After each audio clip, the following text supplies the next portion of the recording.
So 3 years ago, a young comedian named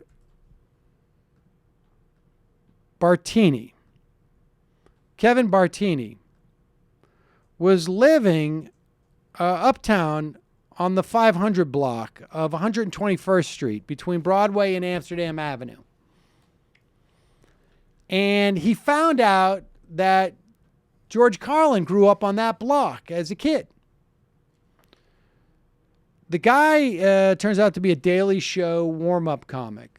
So he thought that he could get like Jon Stewart enlisted to try and get basically rename that block George Carlin Way. Well, it took 2 or 3 years because the church on that block, the church that apparently George Carlin had attended,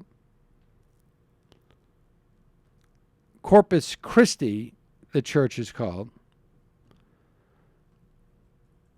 basically wanted to prevent this from happening. A Reverend Raymond Rafferty, according to Bartini, said that he chewed me out, Bartini says. He'd known George as a kid and had a personal grudge against him. He really read me the riot act. He did not want this to happen. The church's argument was that they're trying to protect their students against dirty words, according to Bartini.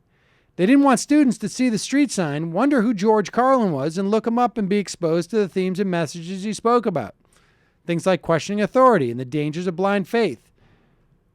If you're the Catholic Church, those kind of things are bad for business. Well, a compromise has been reached where they have now renamed the 400 block of 121st Street, even though Carlin did not live on that one, as George Carlin Way. It was prevented from being in the 500 block, of course, by the church. Very apropos.